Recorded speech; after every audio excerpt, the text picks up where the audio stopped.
Welcome to our channel. Get ready to dive into the spine-chilling world of horror, where shadows linger and whispers of the unknown beckon. Tonight, we have a collection of terrifying tales that will send shivers down your spine and keep you on the edge of your seat. So, dim the lights, grab a cozy blanket, and prepare yourself for a journey into the dark. Remember, once you enter this realm, there's no turning back. Are you brave enough to hear these haunting stories? Let's begin. Story number 1. Halloween Special. The Haunting at Maplewood Manor. As the sun dipped below the horizon, casting eerie shadows across the once bustling streets of Maplewood, a thick fog crept in, enveloping the town in an unsettling silence.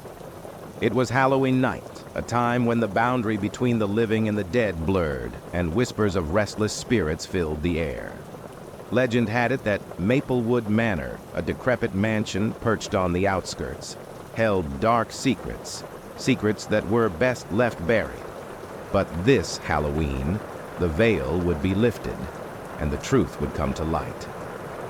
The townsfolk spoke in hushed tones about the manor's last resident, Old Man Jenkins, who had vanished without a trace 50 years ago. Some said he had made a deal with the devil, while others believed he had been consumed by the very darkness he sought to control. Curious kids dared each other to approach the manor, their hearts racing with both fear and excitement, but none had the courage to step inside until tonight.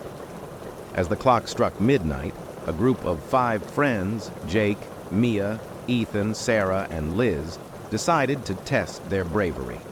They grabbed flashlights and a Ouija board, determined to uncover the truth behind the legends.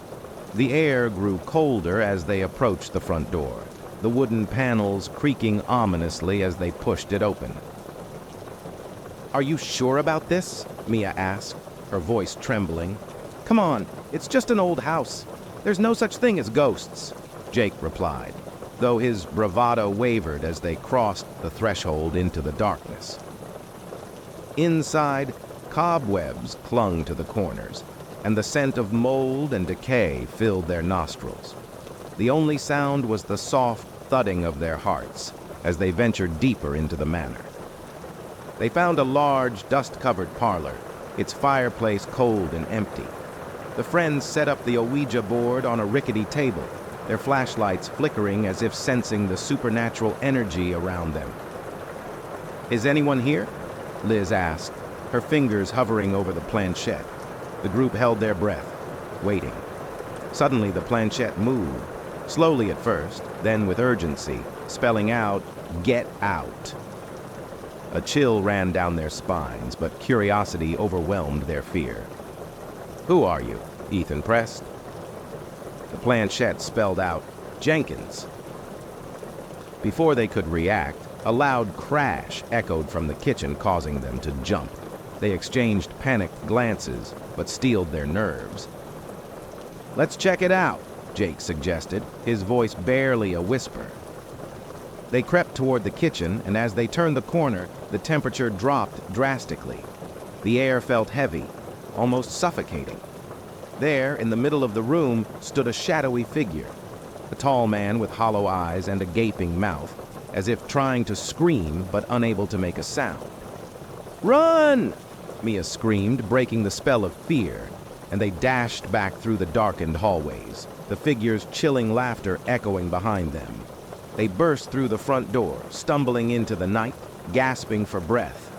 As they reached the safety of the street, they looked back at Maplewood Manor. The windows glowed with an otherworldly light, and for a brief moment, they saw the figure standing at the window, watching them with an expression of rage and sorrow. "Did we really see that?" Sarah panted, her eyes wide with disbelief. "It doesn't matter," Jake said, shaking his head. "We're never coming back here." As they walked away, the fog began to lift, but the chilling realization settled in.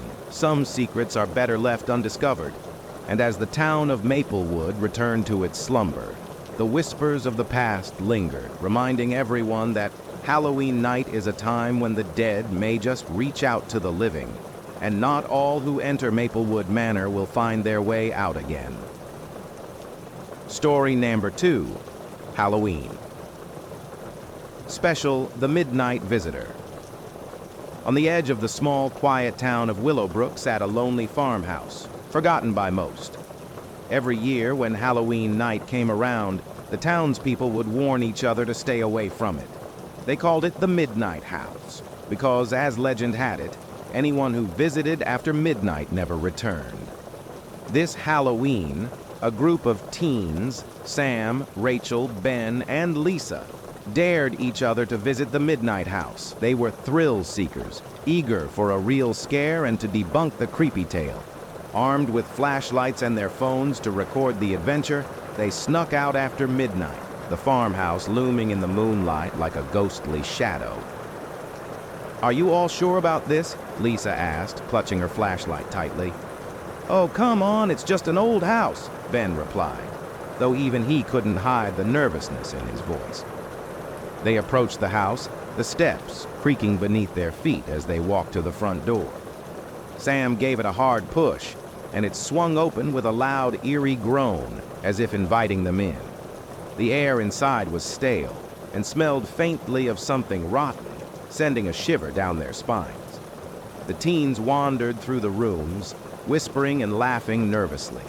In one of the bedrooms, they found an old mirror, cracked and covered in dust.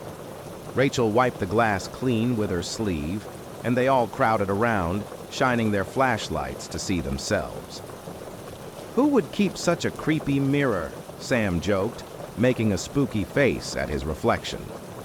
Just then, Lisa noticed something odd. In the reflection, there was a fifth person standing behind them, a woman with long dark hair, pale skin, and eyes that seemed to bore into their souls. She wore an old-fashioned dress, and her mouth was twisted into a chilling grin. Guys?" Lisa whispered, her voice barely audible. The others turned to look, but there was no one behind them. Yet when they looked back in the mirror, the woman was still there, closer this time, her hand reaching toward them in the reflection. "Run!" Rachel shouted, dropping her flashlight as they bolted out of the room. They sprinted down the hallway, but the house seemed to twist and turn, the doors slamming shut on their own. They finally found a side door that led to the outside, escaping just as the woman's whispering voice echoed through the halls. "Stay with me." Once outside, they gasped for air, looking back at the house in horror. Through the dusty window, they saw the woman standing there, watching them with a dark smile. "That was insane," Ben said, trying to catch his breath. "We have to tell everyone." But as they looked down at their phones, they realized that all the footage they had recorded was gone, as if it had never existed. And in each of their mirrors at home, whenever they glanced at them late at night, they would sometimes catch a glimpse of the woman's face, smiling back at them. Story number 3, The Haunting at Willow Creek. As you sit there in the dark, watching this video, let me tell you, Willow Creek isn't a place you'd ever want to be, especially on Halloween night. People say it's cursed land, and every October 31st, the locals stay inside, lock their doors, and pray that no one dares to go near that haunted stretch of countryside. But of course, there's always one. One soul too curious to leave well enough alone. It was Halloween night, and 17-year-old Lily was dared by her friends to explore the abandoned farmhouse on the edge of Willow Creek. The house had a grim reputation. Locals claimed that it was once the home of a family who mysteriously vanished without a trace in the 1940s. Ever since, strange things had been happening. People heard whispers in the wind, and shadows seemed to move on their own. Even the bravest of hunters refused to go near the place after dark. But Lily, always the skeptic, laughed off the old ghost stories. She had her flashlight, her camera, and the confidence of youth as she marched through the overgrown path leading to the farmhouse. The wind was eerily still that night, and not a single cricket could be heard. The farmhouse loomed in the darkness, a decaying relic with shattered windows and a sagging porch. She took a deep breath and stepped inside. As soon as she entered, the air felt thick, almost suffocating. Her flashlight flickered, and she thought she saw something. Just a shadow, perhaps. But then came the soft, unmistakable sound of children's laughter. It echoed through the halls, hauntingly out of place in the empty house. Lily's heart raced. She clutched her flashlight tighter, calling out, "Hello? Anyone here?" Her voice was met with silence. She took another step and then she saw it. A dusty, cracked mirror at the end of the hallway. In its reflection, she saw a family, a mother, a father, and 2 young children, all staring right back at her. Their eyes were hollow as if drained of life, yet somehow full of sorrow. She turned around, but no one was there. The family in the mirror was gone, and in their place stood an empty hallway. Goosebumps prickled her skin as she realized she was not alone. A cold, bony hand seemed to brush past her shoulder, making her gasp. Panicked, Lily tried to find her way back to the door, but every turn led her deeper into the house. The walls seemed to close in, twisting and shifting. The laughter grew louder, blending with faint whispers, calling her name. "Lily, come play with us. Stay with us. Forever."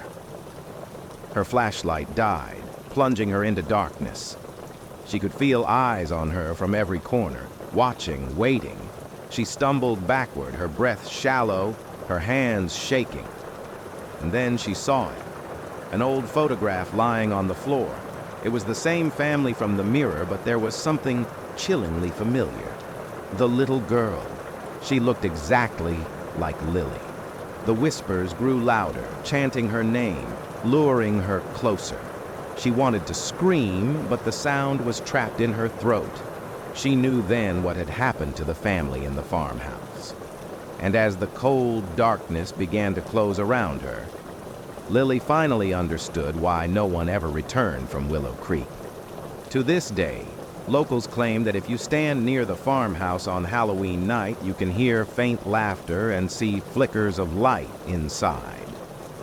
But they all agree on one thing. Willow Creek isn't just haunted, it's hungry, always searching for the next soul foolish enough to wander into its grasp. As you reach the end of this chilling tale, we invite you to come back to our YouTube channel for more spine-tingling stories. Thank you for watching.